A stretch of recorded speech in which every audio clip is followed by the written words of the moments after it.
Hey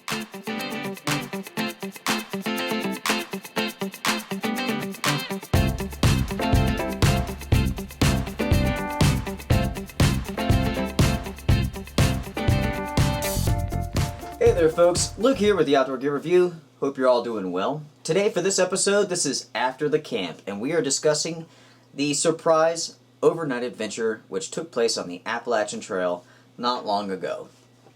You guys may want to grab a cup of coffee and we shall go ahead, get started, start going over the trip. Now to begin with, I had a fantastic time, there's no doubt about it. As one individual had pointed out, I think it was on Facebook, that they've never seen me so excited, and the truth is I was very, very excited for that trip. I was really pumped up for it. Not only was I out on the trail, but there was a winter storm coming in. So you add those two things together, and I definitely get excited. So, yep, good observation, very true. Like I said, I had a fantastic time. The weather was perfect throughout the day. It was actually fairly cool. At times I actually got pretty cold. But even the next morning when the snow had come in, it still wasn't all that cold. Maybe 25 degrees. So not too bad at all. It really was perfect. The hiking itself, yeah, it was very strenuous. Just all that uphill. I tell you what, that elevation gain is definitely killer. And I tell you, my legs were actually sore the next day when I got home. All in all, we did 10.8 miles. It was 5.4 in, 5.4 miles out. And it went very, very quickly, actually. Especially when we were leaving the AT there. As far as other hikers go, I saw lots of people. Most of them were through hikers who were actually doing the entire AT. They had started in Springer Mountain, Georgia, and they were making their way north. There was one individual who I started talking to. It was when I was going back to Damascus after the snow had come in. And he was a pretty cool guy, actually. I had a good time talking to him. He was from Alaska. He's actually like a goat hunter, a mountain goat hunter. So he would set up camps, hunt those animals. And really, he had never done a long-distance hike before. So that was what his dream was. That's what he was doing. And he had already been out on the trail for over a month. But I definitely had a good time talking to that guy. He seemed like a very cool dude, no doubt. When it comes to the campsite, I showed you guys a lot about it. What a beautiful spot, and that is true. And you guys saw that I found some gear. I also found some garbage. And really, I didn't go into the full extent in the video of just how much garbage that I found. The fire pit was packed full of trash. There was like a bag of trash up in the woods, which I pulled out. And also, I didn't show in that video, but I had to spend about 20 minutes cleaning up the site, because the individuals who had camped there last actually used the bathroom right next to the freaking fire pit. There's a tree that's right next to it. They just went behind that, maybe 6 feet away. So there was toilet paper and feces everywhere, and I had to clean all that up. And I put everything into a plastic bag full of trash that I found there. And the next morning, when I was actually packing up to head off, I had stopped right outside of the camping spot, and I was doing some video recording, so I put the bag up on this limb so I remember to grab it. I did my filming and then took off and forgot all about it. Didn't remember that bag of trash until I got into Damascus, and I went to a trash can and realized that I didn't grab it.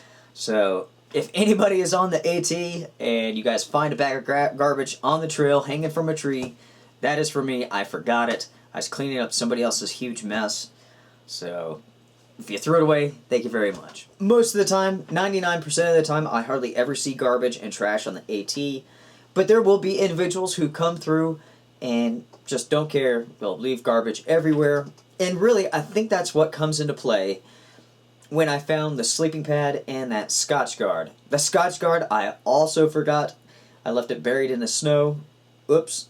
I did bring home that blue sleeping pad which I found, which I'm not really sure how someone lost that. I mean, maybe they were packing up, the wind started blowing and blew it off, and they just didn't realize it. But either way, it was a good score for me. I'm happy to have it. No doubt about it. Like I said in the video, I've never gone camping before and come back with more gear than what I went with.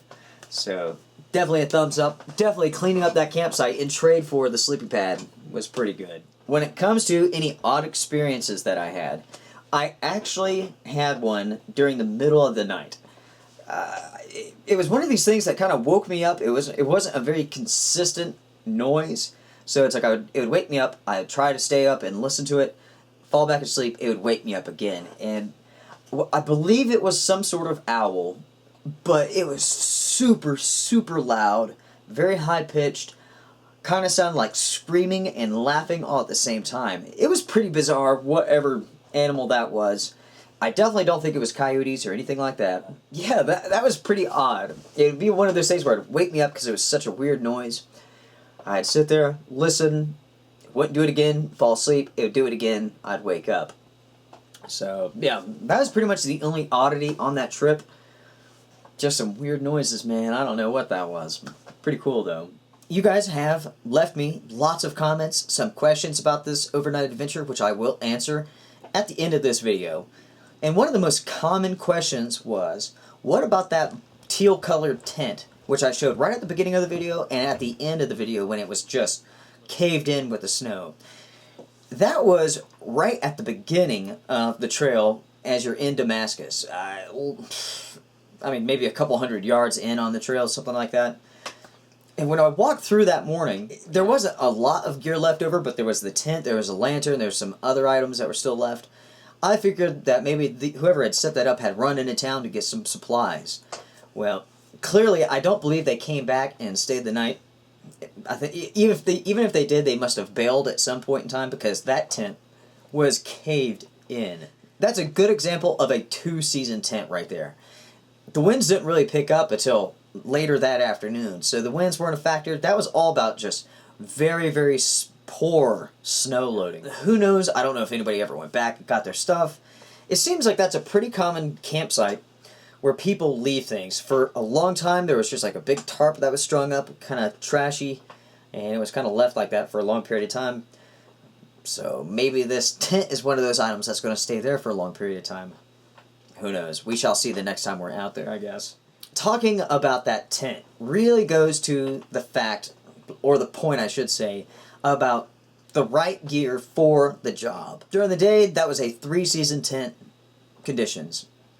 At nighttime, when that snow came in, that became the fourth season.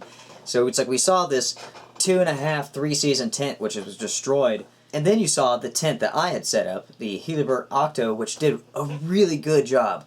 That is a true 4-season tent, made to withstand the strong winds. It is not the very best for snow loading, but it can handle the snow. If you're going to set that up, it really takes some practice. If you're going to set it up correctly to handle the snow loading, it's all about the guy lines with that tent. You have to have them at the right angles to get the right tautness on it, the right pull in the right directions. That is super, super vital, and that will come with experience when setting up that tent. That is not something that you're going to go out, throw it up, and have it right the first time. Maybe not even right the second time. For me, that was my second time setting it up. The first time it was a whole lot worse. That time it was a whole lot better, and I still have quite a bit of ways to go to get the perfect pitch on it. But like I said, that's experience right there. You just have to kind of learn how to finagle each tent. And I might have just made that word up, I'm not sure, but you know how that goes. So speaking about the Octo tent, it really did a good job. Very easy to set up. I mean, you have the one pole, hoop in the middle, and then really it just boils down to those guy lines. The material itself, you have that inner nest, which is a water-resistant, very breathable fabric. And that does a fantastic job of allowing that moisture that's coming from you to go outside of it. There was a little bit of moisture buildup. It wasn't all that bad. When I got that tent home, I was able to dry it out in about 6 hours.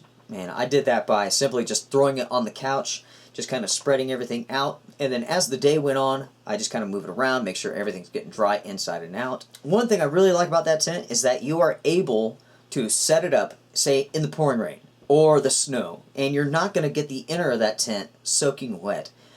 That is pretty awesome. Weight-wise, it's a little bit heavy. If memory serves me, it's around 4-something pounds. So, I mean, for a 4-season tent, that's not bad. I know some people often make comments about the expense of gear. just like the Hilleberg Octo tent, which is, I don't know, $400 or $500, something like that. You have to realize, folks, that for a 4-season tent, $400 isn't that all expensive. It really isn't. You have to really understand the pricing on gear before you start talking about, hey, that's too expensive for most people, whatever. That's actually, for a 4-season tent, that's not really that expensive. There are tents out there that are a whole lot more expensive. Just how it goes. But anyway, so breakdown of the tent was very, very nice and simple. Simple, just pull out the pegs, take out the pole, roll it up. I do like that the storage sack is big enough to accompany that tent nice and easy. I mean, you can roll it up loosely and still get it to fit. A lot of tents, their stuff sacks will just be, I mean, under the best rolling, the tightest conditions you could possibly get it, it will fit. And if you don't have it just right, you have to do it over again. And I can't stand that. I like having a sack that's a little bit bigger so I can easily slide it in and go. So definitely a thumbs up for the Hilleberg Octo tent. I know many of you guys absolutely love that tent. I get messages about it all the time. I get some advice. So definitely appreciated. I'm glad I was able to get it out for everybody who is dying to see it. So far, in my testing, it definitely gets a thumbs up. I guess we shall go now to the Fjallraven pack. And that's the Kaiga 75 pack. 75 liters. I have to say that I really like that pack. I really, really like it. Pros, very comfortable, very, very adjustable, very good design on it. The fact that you're able to unzip that thing and open it all the way up and having that thing lay down and you can actually look at the entire contents, that is a huge plus. That is a design that I'd like to see on just about every single pack out there. I really, really like that feature. It is so much nicer to be able to zip it up, open it up, and get what you want instead of having to go through the top. It makes packing and unpacking so easy. Space-wise, there's plenty of space, 75 liters. Pocket-wise, there are not that many pockets. Now, for some people that's a good thing, some people that's a bad thing. I found that the pockets in the lid were a little bit small for my taste. I had a hard time, once I filled up that very first top pocket, closest to the top of the lid, that it was really difficult to fill the next pocket. I thought for a long time that the pocket was super duper small. I discovered later on that the pocket was actually pretty good size, but because of the contents in the front little top pocket, it limited how much you could get in the next one. So, yeah, I mean, that's a very, very small gripe. Honestly, my biggest gripe has to go to weight.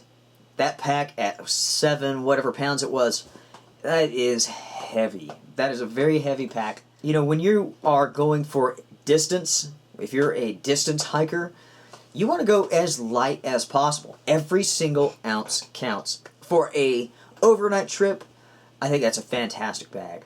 Couple days, yeah. I think if you are focused on getting the miles done, that is not my first choice, I have to say. It's just too heavy. Now, when it comes to the sleeping bag, I slept great. We had the Big Agnes Crater 15-degree down bag, which is just a little bit over 2 pounds. Not the lightest down bag in the world by any means. But talk about a good performing bag. I really like the way that Big Agnes develops their bags. Basically, on the back side of the bag, there's no down insulation at all. And basically, there's a sleeve for you to put your sleeping pad. And then, of course, the down goes around you. So if you're sitting long ways, the down's on top. There's no down underneath you. You just have your sleeping pad. And there's actually quite a bit of logic to that. When you lay down on top of a sleeping bag, you're compressing all of that fill, either synthetic or down, whatever. You're compressing it. And when you compress it, it no longer keeps you warm. It is the loft in the sleeping bag that keeps you warm. Also, when you have a sleeping bag that doesn't fit you correctly, say like if you're laying in a sleeping bag and the sleeping bag, your feet are, 8 inches from the bottom of the bag. That's dead space. That's cold space. Cold air will settle in that spot. So just a little reminder here that you need to have a sleeping bag that fits you right. Pull it up if you got to. You need to have all of your body surrounded by that loft to capture that heat. So if you have that dead space in there, you're going to get cold. That's going to be a cold spot. But anyway, yeah. I like that sleeping bag. I got a fantastic deal on that. I found it, I don't know, for like 50 bucks with an actual Big Agnes sleeping pad, which I use from time to time. Talking about the Thermarest for this trip, it was a Thermarest X-Therm sleeping pad, I believe. Very, very lightweight, very nice pad. I mean, it really did work well with that Big Agnes sleeping bag, so definitely a thumbs up. Filling it up with the stuff sack takes some time, but it's better than actually blowing in it, because if you blow into it, you're blowing moisture into it, then as the temperatures drop, that moisture freezes, so you have ice on the inside of your sleeping pad, so guess what? You're going to be chilled that much more. So that's the purpose of using the bag in cold conditions. You don't want to blow into it. Pretty simple. So, with that said, why don't we hop on here and let's take a look at some of the comments. Let's go over some of the comments here, some of the questions maybe. Let's address them for you guys. Going over the comments and stuff, you guys have definitely made it clear that you like how I do the question and answer thing during the camp out. So we will definitely do that in the future if we have good cell phone service. I enjoyed that as well. I had a blast. So we'll make sure to keep that up in the future episodes. Lance wants to know, how did that guy who threw the shoes up in the tree, how did he get out of there? More than likely, he had a pair of camp shoes with him, so he probably wore those out. That's my guess. Carlos here, he wants to know, what did I watch while I was there? And actually, guys, I didn't watch much of anything. I started the movie Open Range. I watched maybe 15 minutes, passed completely out, and that was it. I fell asleep almost immediately. I slept fantastically, except for that screaming, laughing, whatever sound that was. Pretty bizarre. I definitely have plenty of movies to watch in the future. Here's a pretty funny message from an individual who calls themselves Terry Myers. This is a hard-to-read message. The English isn't so hot, or I should say the writing isn't so hot. You are hiking in little tiny hills. Don't think that you are in any high mountains. I could survive naked in your area. If you want to be a real mountaineer, come to Colorado and play with the real bushcraft mountaineers. Your situation is like Holiday Inn. Okay. Don't pretend to be something you're not. We don't care about your stupid story about mountain survival. All I have to say is, this is a perfect example of ignorance that's out there on YouTube, and actually just in the world. There are always going to be individuals who post just ridiculous stuff like this. Now, I can't help but just poke at the fun of this, because, he kind of brought it on to himself by posting such a dumb comment. The best part to me is the bushcraft mountaineers. That is freaking hilarious. I tell ya, you gotta love some people. Bless their hearts. So, very funny. I happen to like that. That's pretty good. So let's see here. What else do we got? Bubba Love, he wants to know, do you look for tracks in the morning? I always do. Rarely ever do I ever see anything in the snow like that. Now, further on that morning, I saw turkey tracks, I saw deer tracks, I believe were raccoon tracks as well, and of course plenty of birds and stuff like that. But the turkeys, they were definitely cool tracks. You could see their feathers actually digging into the snow as they walk along, which is pretty cool. But yeah, I didn't see any signs of anything at my camp, or around the bear bag as well. Preston wants to know, how far off the AT are the campsites? Not far at all. There are campsites that are just right along the trail. Nothing is very secluded or private. So, definitely the campsites are not very private. But, once the sun starts going down, it's very unlikely that you're going to see anybody. Paul Phillips, he asked me, you mentioned your twin brother. Does he like the outdoors? Do you guys camp together at times? And yes. My brother, he does like the outdoors. He's not really as big into the outdoors as I am, but I get him to go along camping with me every once in a while, and we have a blast. The last time that we went camping together, we actually brought one of my friends along as well, and let's see, it was about 16 degrees in the morning after that camp, super windy. That was the night that, as soon as we hopped inside of our tents, we heard this wolf let out this blood-curdling howl. I tell you what, everybody in camp was like, whoa, kind of freaked out. It was pretty intense, pretty cool. Wolves are not something that are a regular in our area, and you definitely don't hear them howling all that much. So that is a cool experience. My friend Chris, He had some cheap sleeping bag from Walmart, which is like negative 20 degrees, weighed about 20 pounds, wouldn't keep you warm to about 30 degrees. So he ended up sleeping inside of that sleeping bag and with a Bigfoot Halloween costume on just to stay warm, and froze his arse off all night long. That was a funny trip. But anyway, yeah, my brother does like the outdoors. He likes to go mountain biking with me and also backpacking some. Dave here wants to know if I wore any thermal layers with my Fjallraven Barrett trousers. For this trip, I did not. Usually, if the temps are going to be below 20 degrees, I will wear some sort of thermal base layer. I'm pretty warm-natured, so I can handle the snow and the cold with comfort. Some people cannot. Just depends on a number of different factors. Your metabolism, your weight, so on and so forth. One individual wanted to know why I call my toboggan my hat. Well, that individual is from Canada. I'm here in the United States. Here in the United States, a toboggan is more commonly known as like a beanie, as a hat, instead of being a sled. But we do know that toboggans are sleds, but we call a sled. There in Canada, a toboggan is just a sled. It's not a hat. So there's a little bit of a difference there. Wanted to know why I call it a toboggan. So that's pretty much why. So guys, that's pretty much it. That's our look at the surprise overnight adventure after the camp. If you guys have any questions for me, please feel free, drop me a line, let me know. I'll do my very best to address them. Of course, make sure to like, comment, share, subscribe, all that good stuff. I will see you guys outdoors soon enough. Everybody, take care. Be well.